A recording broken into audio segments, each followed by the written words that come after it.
Well, hello there, Mr. Chris Starcheski. My name is Dean Packard, the principal of Charlton Middle School, and welcome to Unlock the Middle, a place where we discover everything that's great about middle level learning. Chris, I'm so excited tonight. We have a great show, but before we get into the show, I quickly want to make a couple of items known. Number one, you can follow us on Twitter, YouTube, Facebook, Periscope, wherever you feel like we are live. This is also recorded. You can come back and check it anytime you want.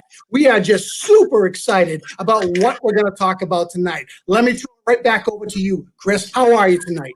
I'm doing really well, Dean. It was a weekend of rest and relaxation in the Team Star Clubhouse. We got a lot done around the house, a little bit of prep ready for this school week ahead, where we're welcoming our faculty and staff back to the district on Tuesday. We get to have interactions with adults from a safe and mask distance. But the key here is having fun with what we do and making sure that we do it at a high level. How are you doing, man? Man, I'm great. I'll tell you what, I had a lot of opportunities this weekend to relax and just kick back. And I've had a couple of opportunities to reach out and have some conversation with our guest speaker tonight as well, who I know is going to be absolutely amazing as soon as she starts talking about the topic that she's so passionate about. And Chris, I'll tell you what, you hit it spot on. We talk about opening up a school year. We've done so much to prepare for our school. We are ready. We've got amazing staff. We've got amazing students. We are going to make the very most out of our opening, and I can't wait to get started. So I'm going to kick it to you for one more closing remark before I go. You know, Dean, as a former math teacher, when I started out back in 1994 at Eagle Hill School for Learning Disabilities, kiddo, I was closed off to the world of literacy. I was a computer teacher and math teacher. Then I started out in the city of Worcester as a math teacher. And I remember thinking about how I could get the kids engaged and invested a little bit more in the concepts. And every Friday, I chose to read a book called The Number Devil to the kids. And they would go ahead and they would draw pictures and they would write out the math that they were hearing to the story as I was talking about it. And I was constantly reaching out to the English language arts colleague on my team at the time, asking her for tips and tricks on how to get the kids more involved with their reading and their literacy. And I can guarantee you this math teacher here is going to learn more tricks about literacy education tonight, my friend. Well, let me take the baton right now and let me do justice to our literacy champion here. So we're going to have with us tonight, this is Rita Wirtz. She holds a BA in English and Speech, a master's degree in reading from Arizona State University. She has administrative services credentials from K-12 through California State University, Sacramento. She is a California language arts and reading specialist who has instructed at all levels, including K-12 classrooms, labs, clinics for more than 40 years. Rita also is a high school English teacher, principal, pre-K through 6, college professor, ESEA program evaluator, curriculum developer, keynote speaker, author of books such as Stories from a Teacher's Heart and Reading Champs. It's my pleasure to bring in Miss Rita Wirtz tonight to join our conversation. Hello, Rita. Wow, I don't know what to say after that. Thank you. I'm really honored to be here in great humility. I'm taking a risk to do this tonight. Everybody there is already so profoundly expert at what you're doing. I'm just a lone little person here. And I told them, I got to tell the audience, those who are with us tonight, I'm so little that I decided that since teachers are teaching in Nooks and parents and families are teaching in Nooks at home, I would teach out of a Nook tonight. So I reconfigured and put my bells and slates up a little higher so you could see them. And some of my teaching low is behind me. But I'm sitting on a stool with a pillow on it so I don't fall off, I hope. But well, Rita, we've had some great opportunities to catch up with you during this past week and just to lead some discussion. And we are super you to be here.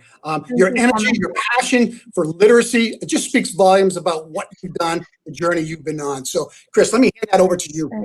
Absolutely. Thanks for joining us tonight, Rita. It's very exciting to continue our conversation on Unlock the Middle as we start to showcase everything that there is about the middle level experience. You know, we talk about social emotional learning as being a real hinge, pinpoint focus as we come into our instructional year this year. Been shut down since March 13th. They've engaged in academics, but not to the level that we're used to. So we really want to hit the ground running with social emotional connections and the like. But one of the biggest keys is really literacy. Can you talk little bit about strong literacy programs at the middle level for a bit? Right. Middle school is really significant this year, maybe more than ever. Middle school has always been significant. One of my favorite courses I taught at the university level was reading and content. And there's been very, very little done in my estimation for working with middle and high school teachers on content reading. This year in particular, we have the opportunity to do some things that we haven't done before. And that's the way I look at it. I just look at it as challenging times, extraordinary opportunities is what I keep saying. And as far as literacy, let's get real clear so we don't have acronyms going already. Reading and literacy are not quite the same. Reading is reading, but literacy is everything. We can be literate in math, we can be literate in how we approach other functional things in life. So I want to be clear, sometimes I'll use interchangeably reading with literacy, but really I'm looking more at reading tonight. Also, we know that for the balanced reading program, whether we're going to say, oh, balanced reading programs are out or not, but you still need a balance no matter what. And when we're looking at that, we want to make sure that we're getting all the kids through differentiation right off the bat. And we need to focus on what's going to happen with reading, period. Teachers never used to have to know how to teach reading. We just gave them to the reading teacher. But in the last years, that's changed. I'm not looking at the fact of test scores per se. As I mentioned earlier to Dean this week, the only standardized test that I've ever liked has been the NAEP test, the National Association, of the Nation's Report Card. I'm not even getting it out of my mouth right. And National Assessment of Progress. In any event, the NAEP was really strong until 17, and then it was half digital and half written. So at that point on, I stopped writing about NAEP until it situated itself because it was not reliable or valid. And I do have a program evaluation background from Title I as well. So I looked at it and said, needless to say, we were all judged on those last round of scores. It got buried in 19, what happened because of then the pandemic coming. And it came out late. But the reality is we only have about 13% of kids in the 4th and 8th grade that were reading at a proficient level, and very few others. So from that perspective, I'm only bringing that up because the pressure has been so on middle school teachers, and they were not trained how to teach reading. Today, all teachers are reading teachers. In fact, everybody has to be a reading teacher, home and school. So that's where we have to start, is just a whole new idea in our head that we're all reading teachers.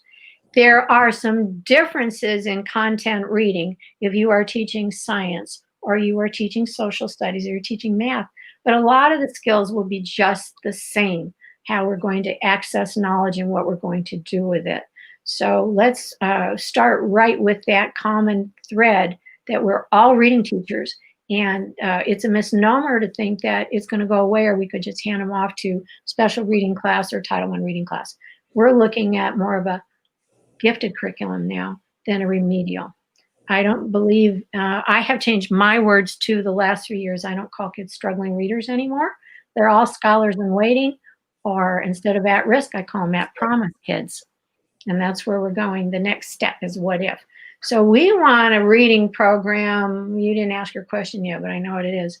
That's going to encompass everything. So for what we need to do now for middle school, not only we need to make sure we have print and language rich environments, we need to make sure that we are teaching skills and strategies that the kids can use. Now let's stop there. When the pendulum swinged again in the last year or so, we started talking more about reading for meaning. We've never not talked about reading for meaning. What's that all about? But what has been said is you shouldn't go back and teach cueing anymore. Look right, sound right, makes sense. Why not?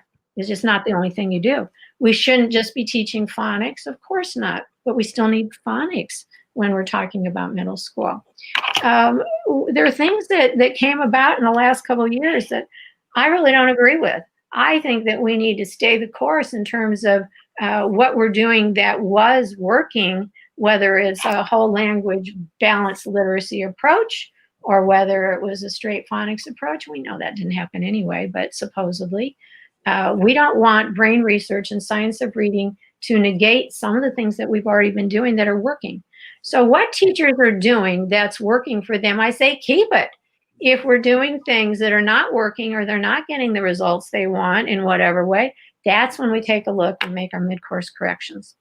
This year, we need to jump in. We need to take risks. We need to think about utopian thinking. What if the future-driven schools are right now? So what could we do? And I'd start right off with looping, just throwing it right out there. I don't understand. Well, I do. Change is hard. The only one that likes change is a wet baby.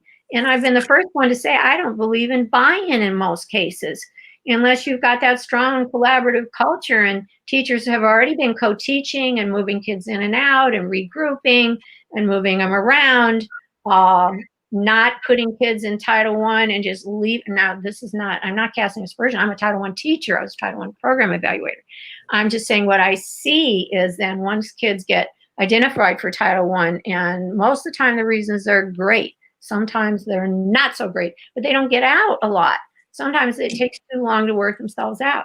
So what I'm espousing, in addition to this culture of reading and the notion that we keep what's good, we dump what's not working, we make mid-course corrections, we're going to teach kids the skills and the attributes, as well as encouraging through our modeling for them to read. So that's where we can get into leveled reading, which I want to get rid of mostly. I want them to be reading what they're interested in. Self-selection is number one. I espouse whole class novels, but not 3 a year, the way they've been done. If we're going to do a whole class novel, then we need to do 4 or 5 in a year. Otherwise, we're killing kids with it. These are my opinions. Again, whatever they're already doing, fine with me. I'm not there. Okay. So, Rita, I want to interject for 1 second if I can, Rita, just because you hit me with something that I'm passionate about, and I just want to dovetail back, and it's off the script a little bit, but you said looping, and I'll tell you what. Not off the script. Well, I guess it's part of the bigger picture. You're right. I agree with you there. Yeah. Tell me some of the research behind why you feel that looping could be really effective for kids, especially during the time frame we're in right now as we talk. We don't even need to look at research. Teachers are action researchers and thought leaders. When given autonomy, they're going to figure out that right now is the time. If we ever wanted to do non-gradedness, ditch tests, I'll go non-graded with kids, move kids in and out and around based on skills needed, and not just group them. There's no such thing as ability grouping with me. And I'll tell you the truth. You asked me to mention my kid. Well, I never say mine. I just did. A child that I worked with. One of the books that I wrote. This is. I hope you can see it. This one's out of print. But that little guy, his name is Stefan, and his mom would be okay with me showing that today. And she's given permission for everything because she's real proud of him. That little guy, I got when our students were tutoring, and when they tutored for every reading course I ever taught for Chapman National or Sac State tutored. And I was asked this because he was failing. After being retained, he was failing in first grade. And then by third grade, he was 2 years behind after retention.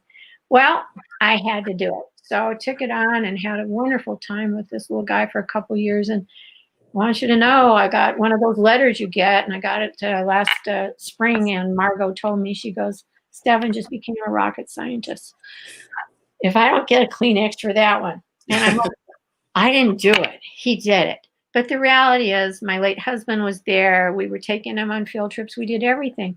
All these kids that we think can't do things. This is a kid at the back, but he was very dyslexic. And the very gifts that were freaking him out in school and why he couldn't read and why he was seeing things in 3D and moving around made him a rocket scientist. So, and he got to see the launches for SpaceX. My point is that kid at the back is the one we're going to reach. And the children are all behind now, if we want to call it behind. So I'm not into leveling the playing field this year. I'm not into summer slide. I've written about it. We've all experienced it. I don't see it that way. I see that all our kids are gifted, and right now they're waiting for us to come out with such an extraordinarily exciting reading program with fun activities and themes and authors involved, that by engaging them, we're going to get them to flow state. So Holly knew what he was talking about with the ultimate state, the flow state. It's really ridiculous to say we're going to just get on task. Kids got to get on task. You got to get on task. What does that mean? That means I'm just doing what I have to do. But I'm truly engaged through self-selection and through the selection of books that encourage equity and are exciting to kids. When we find those just right books and those novels, whether it's James and the Giant Peach or any other classic we like, when we're excited about it and we do read alouds without data-driven read alouds, we're going to make a huge difference in the child's life. They're going to be excited, engaged, and not there just because we're taking roll. You know, Rita, a point that really resonates with me is talking about being the champion of the child, Right. finding ways to enter into their learning, not to conform to our norms and our expectations of what, you know, learning looks like. I've worked with some amazing educators over the years, and some of the best always start out their units by asking the kids after they introduce the topic, what do you want to know? What do you want to learn? What do you Let's go there. I'm going to go back to let them looping. just I'm going to go. go back to looping first, though. I wasn't really done. Okay. The reason why we need to do looping is what you just said. Because if we're working on those connections and and talking about our trauma, our trauma children, oh my goodness, the children. Okay, so what we need to do besides an exciting learning celebration at the school that's going to compel them, by looping them, we already know where they are. We know where we left off. I'm not as interested in what the research says as the action research by teachers. And when you talk to teachers who've successfully looped, they will tell us it was the best thing they ever did. And for coming back now, I was in the class March 12th. I was sitting at a kidney table at the back of the 3rd grade. The kids thought they're coming back the next day. And then all of a sudden, 2 weeks, 2 months, all summer. And I taught the whole time. I taught on apps with the children. I'll be teaching again in the fall. But the reality is that if I was starting cold with the class and I didn't know the kids, it's much more challenging. And Bitmoji classrooms are cute, and whatever teachers can do to build that sense of community without having met them first, I'm all for it. But I think that it would have been better to have considered looping. I started writing about looping, and I did a couple of podcasts talking about looping. But what I've seen so far is most teachers have been reluctant because they're used to the existing structure. We cannot take the existing structure, whether it's reading or any other subject, and do the same way now as we did before. It's not going to work. For example, I can't do echo reading where I'm sitting with a kid right by their ear, letting them listen to me. But there's other things I can do, and I can teach the parents. When we talk about parents, I can teach the parents how to do it. So what I can't do is not what I'm focusing on, is what I can do. And so we're looking at, what does that program look like? So I'm looking at flexible grouping. I'm looking at the fact that we have a print and language rich environment. There's 3 kinds of print, not just for babies. It's all the way through high school. That would be dramatic play. That could be in this level, role play, mini debates. It could be storytelling festivals. It could be almost anything. It's fun. We're looking at functional print. We need to do for the second kind of print for this grade level. This might be to be able to read a roadmap or read something functional in the environment that they need to know, or how to use the classroom, or in this case, functional print will be about how to get onto apps and read directions and read recipes at home. So there's lots of functional print. And the other one would be environmental print. So that's going to be close right now to functional print.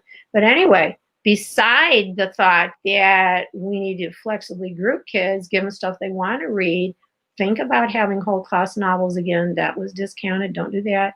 Then we're looking at skills and strategies. Again, we're going to talk about detached and embedded. Which way do we go?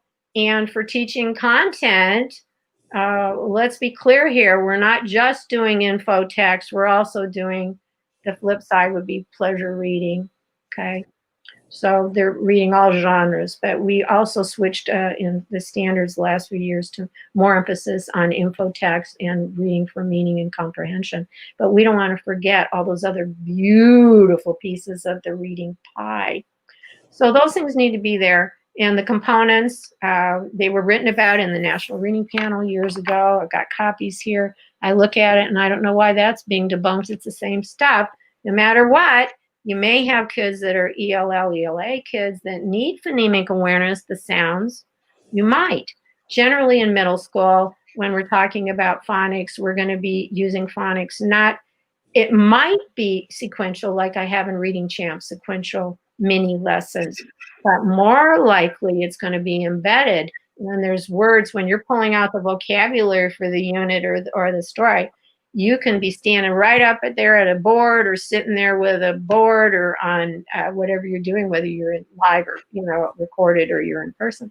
And you can be going, hey, you know this word, how many syllables is it? And they like to be kids in middle school. I can clap it, I can sing it, I can beat it, I can rap it. And then they're going to remember.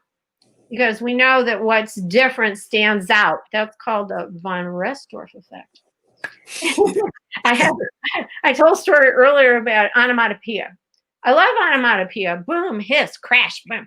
And when you read Leo the Late Bloomer or fairy tales with middle school kids and they like it, okay? When I'm reading those things and I'll say onomatopoeia, they go, oh, I know that. And all of a sudden we're writing onomatopoeia and having fun.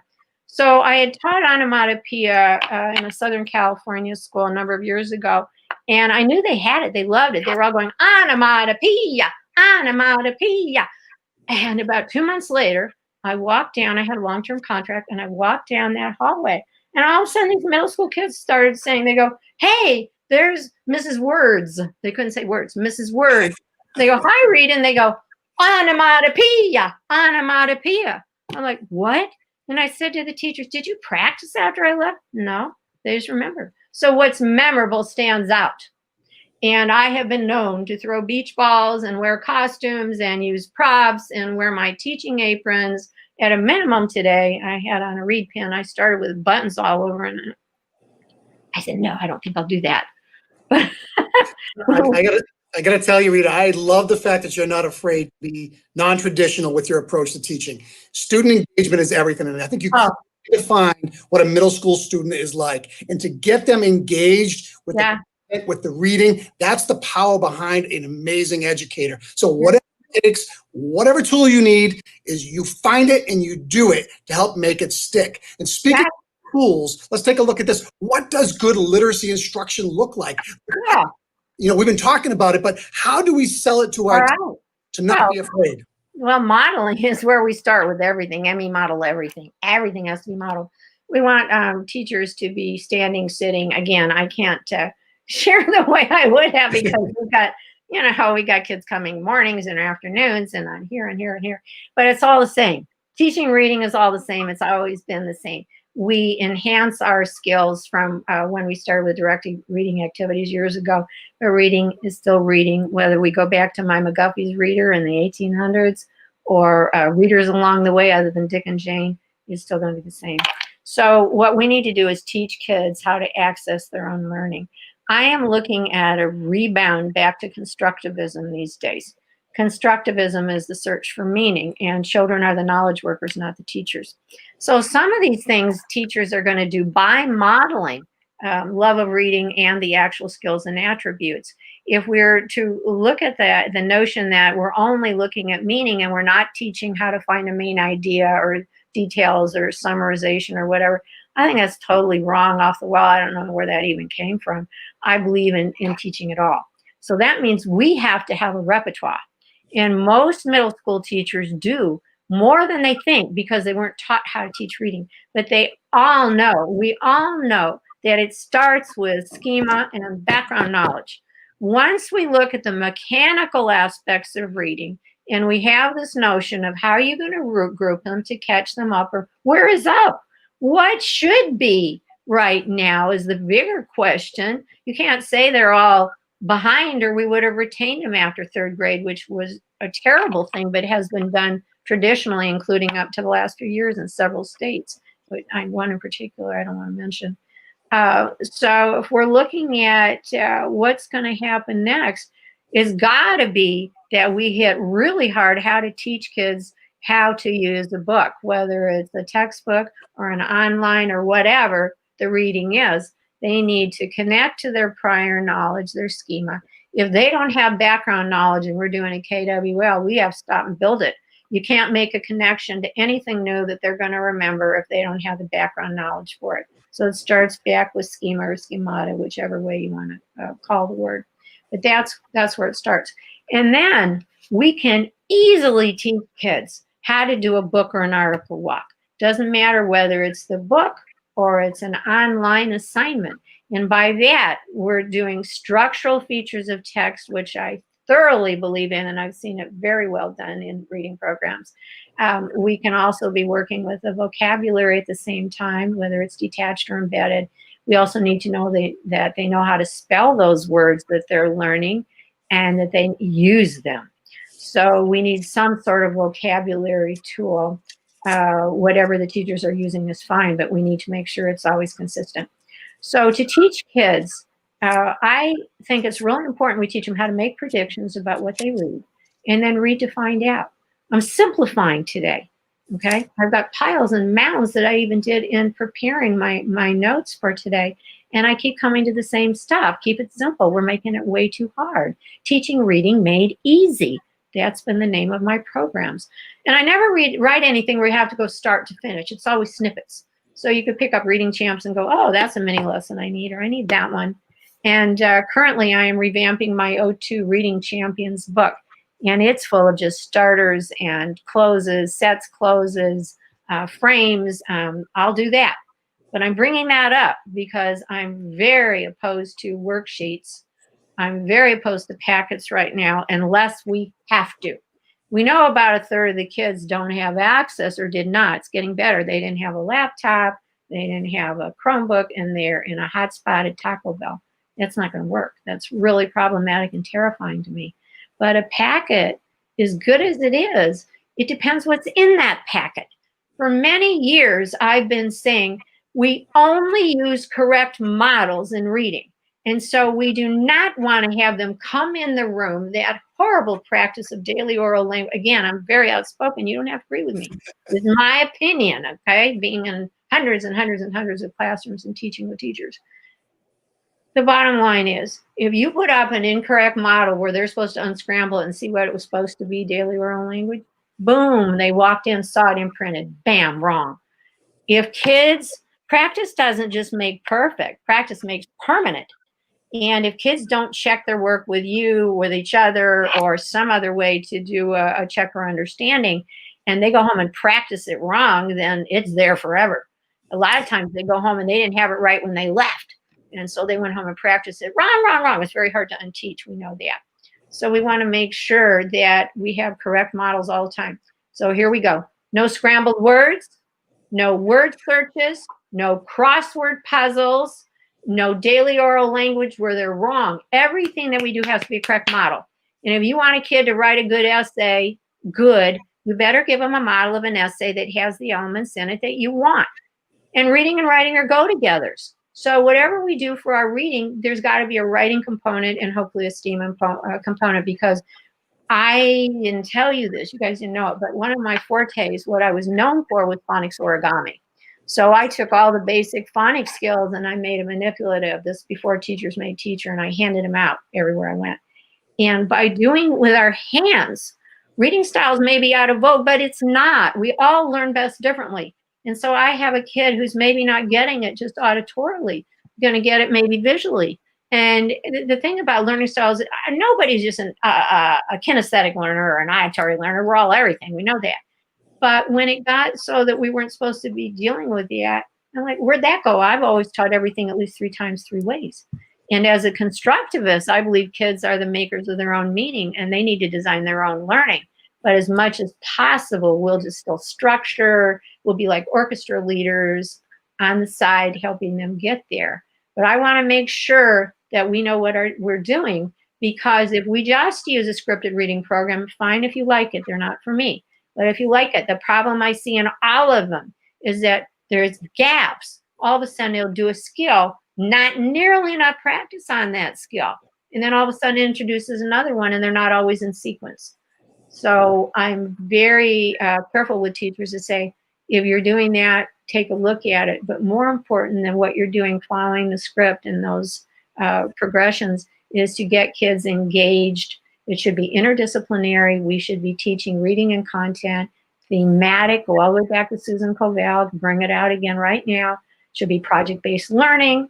It could be Genius Hour all day long, maker spaces, whatever we can do at home with Realia and actuals around the house. Whatever we've got around our house, the excitement will be there. But we need to kind of tweak and rethink. If we're just using that scripted program, There's holes, there's gaps, not enough practice. So when you ask what should the program be like, we need to have that print-rich, language-rich environment. We need to flexibly group. We need to take a look at what skills we are going to teach. We need to make sure we involve, engage them. We need to make sure they have background knowledge. We attach it with a KWL. I added to that KWLW, here's what I learned, here's what I know now. And then another, where am I going to find it? So we're never done learning. So here's the thing, to pull this together where we are. We've always said that we learn to read and then we read to learn. What if I said to you today, we learn to read, we learn from there on, we read to learn, but then we learn to read better and faster. So I'm actually telling you today that once the kids have enough down in phonics, stress, mainly structural analysis at middle school, that would be compound words, contractions, prefix, suffixes, your affixes, and syllables, of course, comes in there too. That would be the higher level where we're going to go with phonics in most cases at the middle school, and it will help in all subject areas. But as we're doing that, let's not forget what we're about. We need to teach the kids to be independent readers. When we talk about leveled readers and reading levels, right now we're looking at Maslow, then Dewey, then Bloom.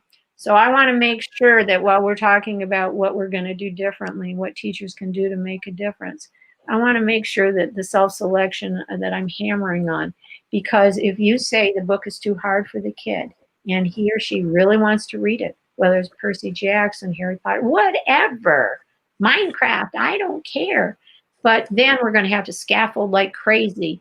And then if the kid says then, it's a little hard, then I would be doing read alouds and reading with and whatever I can do to help that child. But if a kid wants to read it, let them read it. So Rita, as we're sitting here talking, I'm thinking about, the schools and the teachers, but now I'm also thinking about the comment about choice. If I'm a parent sitting at home and my kiddo wants to read Percy Jackson, but it's a little bit above their level, Right. What can the parent do to help support that instruction at home? Absolutely. Absolutely. You can support the instruction at home of that book by modeling and reading with the child. Now let's take a look. Are we at a point where we can even bring in, I know I'm skipping around a little bit, but covering, again, not covering your curriculum, but the things I think you wanted me to talk about today. Let's talk about parents. First of all, when we say parents, it's not just parents, because we know it's aunts and uncles, tias, grandparents. Yeah, caregivers, absolutely. They're everywhere.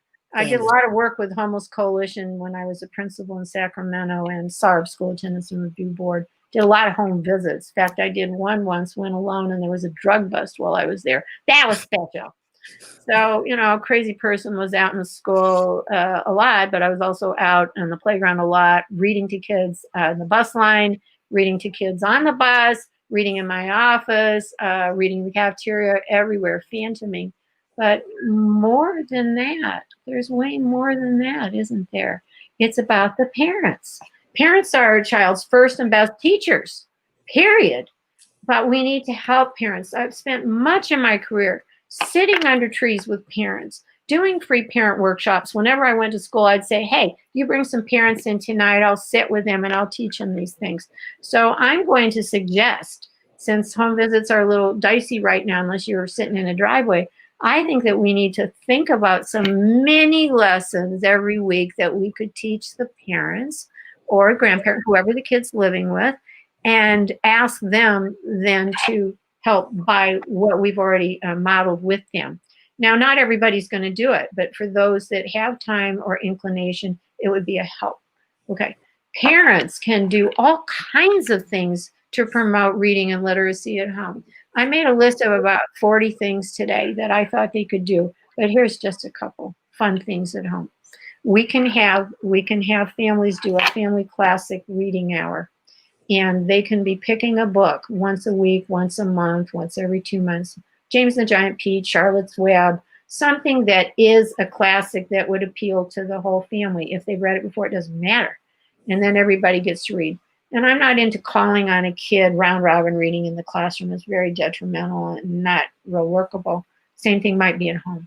But we can certainly have them reading a classic.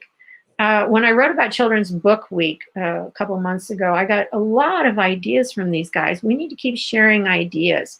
So I had already had a pen pal class this school year, a first grade class in Texas. So I think it'd be really great if parents encourage kids to write functional letters in print as they're reading. They could be writing to pen pals or a Flat Stanley activity, or writing to a grandparent or anybody. So I want to make sure that we get the notion that we're writing as well as reading. Now, I would send to families like a kit of what you need them to have together if they can afford it from dollar store, or they have it around the house, which might mean paper and crayons and whatever. Just, I mean, not everybody knows how to set up a little center at home. And if I wanted to make a point, if I could make a little desk center right here in part of my closet with a table in front, because we're all coming to the table together, we can teach them how to do that at home. For the kids that don't have access, I don't have all the answers for you. I wish I did. So that's not what I'm going to address, nor will I tell you what kind of apps to use. It's not my expertise. What I can say is that when we get families on Zoom doing a book costume party of their favorite book, when we get a local author to come on Zoom and share their reading process or do an art activity, it's possible. If we don't ask, we don't know. But what we want to do is encourage parents to read with their kids. Lap reading ends usually with toddlers, and we know that if they're not on our lap, at least we need to be sitting with our kids and reading every day, whether it's 10, 15, 20 minutes, that's just a minimum. It's very helpful if the parent has a separate copy, whether we're on a Kindle or we're on a book. It's really helpful when they have that, and they can do choral reading. They can read that book together, and that will help the child at home. We can give little crash courses, as I said, little mini lessons on phonics elements, and say, hey, this week, this is what we're looking for. We can teach parents basic book handling skills, how to do a book walk, how to find the captions, the headings, what's really important. And then I'm going to sneak this in. People don't talk about this, but you can find an author's pattern. When I write, for example, I put something at the top in a topic sentence, and then there's always something at the bottom. So it's here, here. The rest is details. If you really want to know what I have to say about something, just go to the bottom of my blog or my writing. And in my summary, you'll get where I'm going. Mostly I write detail, detail, detail. So we have patterns where the author puts a main idea at the bottom of the triangle. They might write their main ideas at the top. Now, lately, we've been told we shouldn't use those cueing strategies, and we don't need to focus on teaching how to find a main idea, as I said earlier, but I strongly disagree.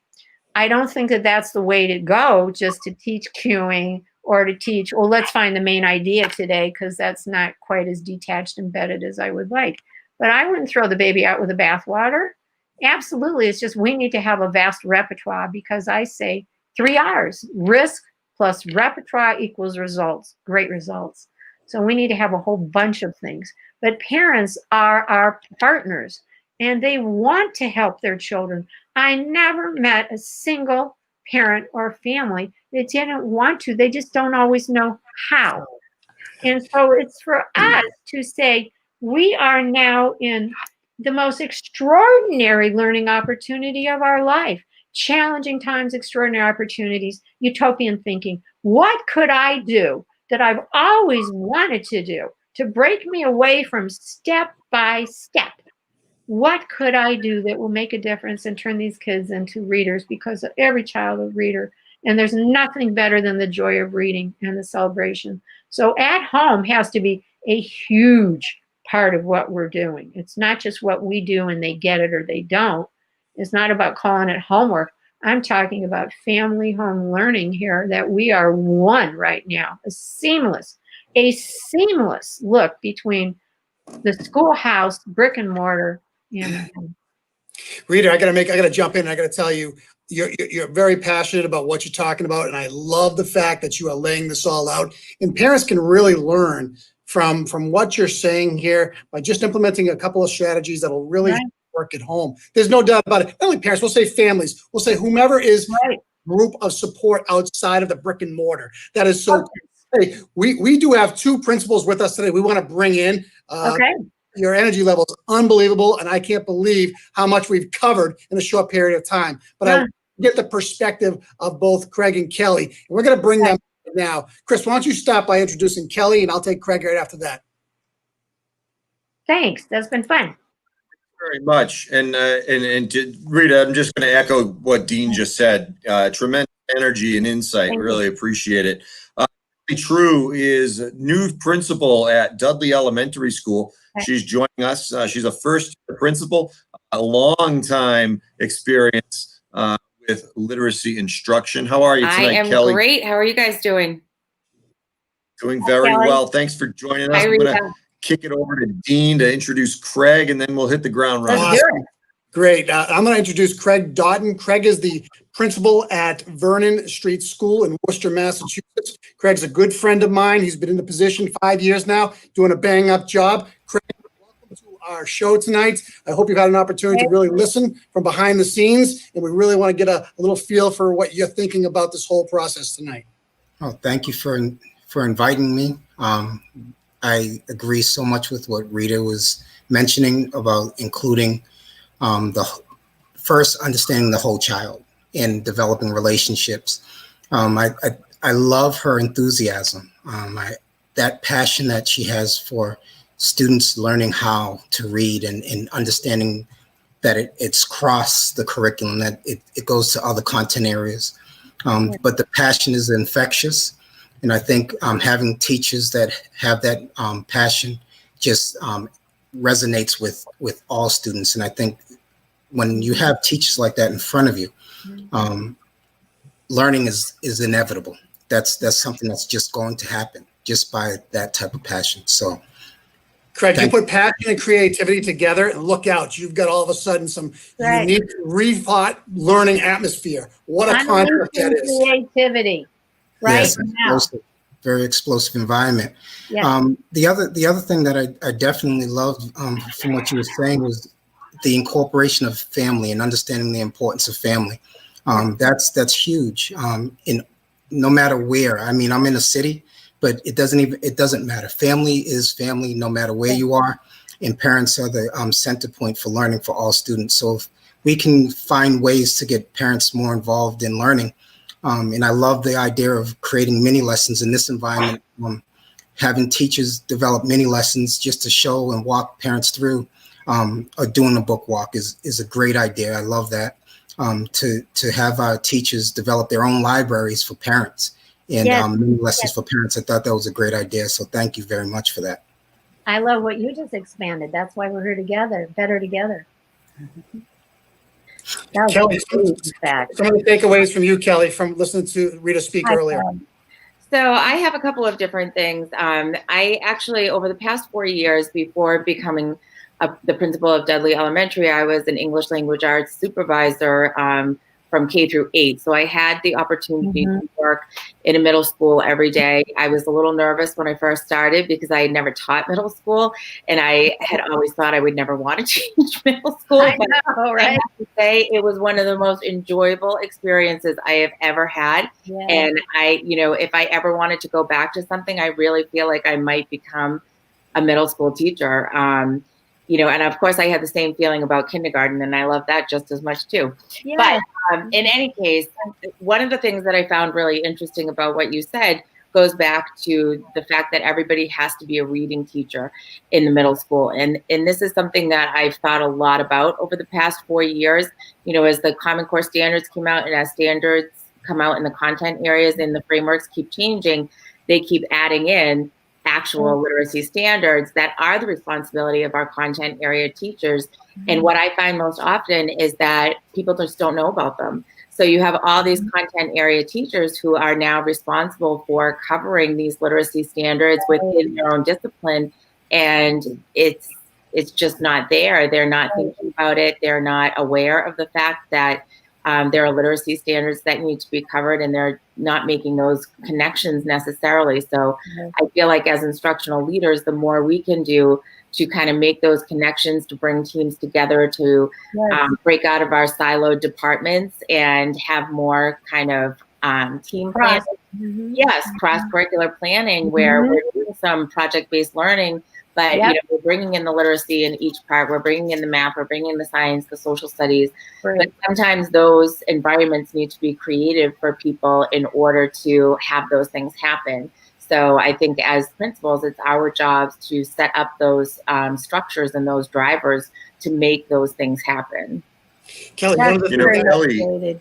I'm just going to chime in and say, one of the things that Chris and I did at the middle school level, and we took great pride in it last year, was bringing that horizontal platform together. Mhm. And starting to think about getting away from the regular lesson plans that need to be submitted to the principal by 8 a.m. on a Monday morning, and start making them think collaboratively together. And then you Yeah. start having that dialogue about best practices. Then you start thinking Right. about our standards. Man, it just takes off from there.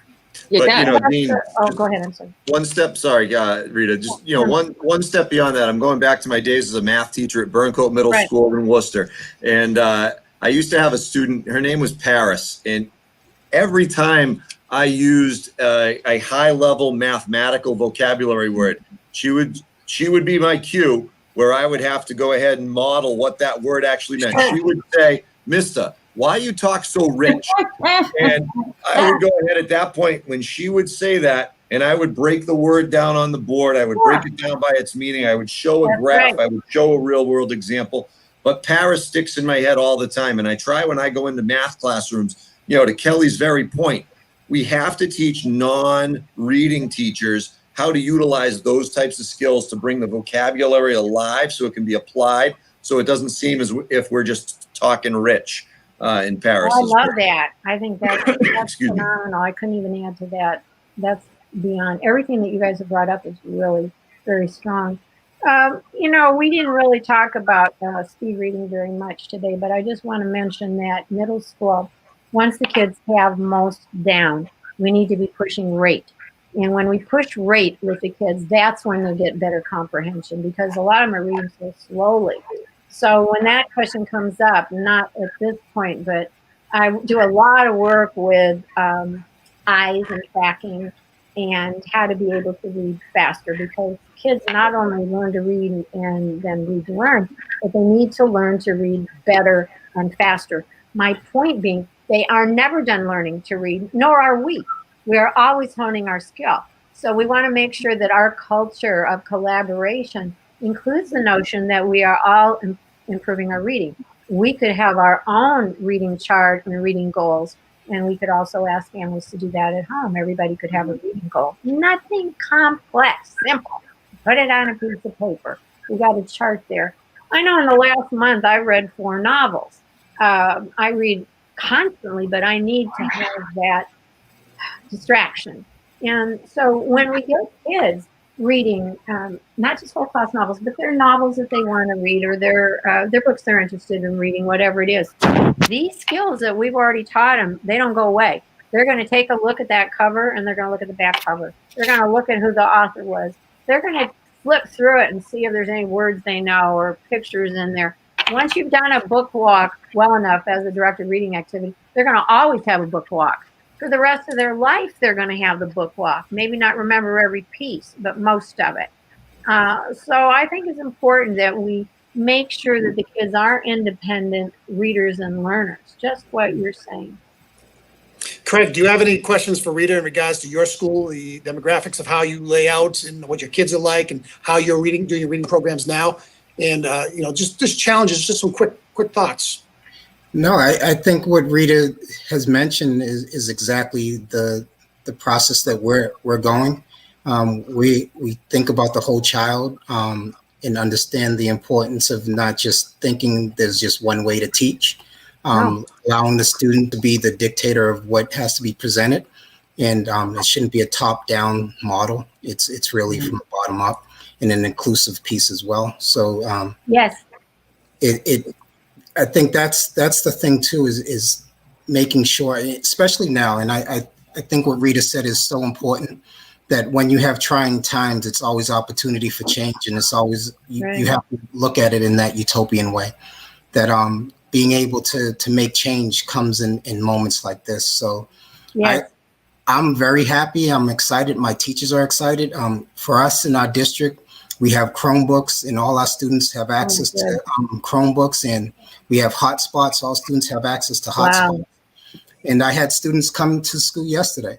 During last week, and just anxious to get the ball going. So it's very exciting that everyone's happy and excited about the change. And one of the reasons is because of the pandemic. They want to be outside. They want to learn. And oh yeah, they got bored. Yeah, We're it's- home long enough. It ceased being humorous. I never Exactly. did better teaching than those 3 months that I taught every day. It was all enrichment, and I had extraordinary experiences. And that's what we're looking for, to take the fear out of teaching this way. And one of the reasons is that the teachers, in my opinion, are just terrified of catching kids up. I said March 31st podcast, we need to stop and breathe. This is going way too fast and then too stressful. And I said in the last podcast that I did, again, we need to stop and take a breath because it's been so chaotic right now. I don't look at it that we're making the plane while we're flying. I don't see that at all. What I see is that we're figuring out new, extraordinary ways to teach kids. And reading is the key. Reading is absolutely the key to understanding. Schools are gardens for the heart. And when we bring our passion, our purpose, and our know-how together, and as principals, when we walk around walking the talk and we go co-teach with a teacher and get online with the teacher and co-teach a class or have our own kids that we're working with, then we are modeling. And if we don't model, we can't just tell them what to do or expect it. So I see this as a great opportunity to do things that we haven't had time to do, and with less emphasis on tests and hopefully teacher evaluation. Then we enable teachers, we empower teachers with that autonomy then to go on out and do things they always thought they wanted to do. But there is going to have to be some level of work at that school level with our principals who are literacy experts, modeling what a lesson might look like. Staff meetings, if they are together or when they are back together, need to be sharing exemplary strategies and sharing what's working, period. And Spot on, Rita. mid-course corrections, it's okay. There's no failure, only feedback. No failure. Absolutely. I don't Absolutely. believe on Spot failing on. forward. I don't believe in everything I read all the time about failing. I do not believe in failure, only feedback. That's Makes me. a lot of sense. And that's really the best way to go about approaching every situation. We always want to continue to get better. Right. Kelly, any last thoughts from the principal's perspective? I have two last thoughts. One of them is I'm really kind of tuning into what Rita was saying about when you still have the need for phonics or for switching from fluency, the basic tenets on fluency to reading speed. And it makes me think of this real push for reading efficiency at the middle school level. And so I think once you get up to, 5th, 6th, 7th, 8th grade, what you typically see are students struggling because they've learned inefficient ways to read. Right. And they've gotten to a place where they truly are fluent, reading at a speed that they're going to be able to take in the information that they need. They're dedicating so much cognitive load to figuring stuff out, keeping and holding it all in their heads. And that really just speaks to their reading efficiency. And Yes. if we attack that at the middle school level, when we see that kids are struggling and they're not able, especially with comprehension, a lot of times it's because they're so slowed down in their process because they're not efficient readers. And I think if we can kind of twist it a little bit and really kind of attack it from that realm of improving reading efficiency overall, for a lot of middle school students, that would make a huge difference. I totally agree. And for comprehension, again, if you teach them how to go from what they already know, make their predictions, read to find out if they're right, and then they keep repeating the process. Once they know, again, I teach that detached and embedded. Once they know how to do that, they will continue to do it. And once we teach them how to summarize.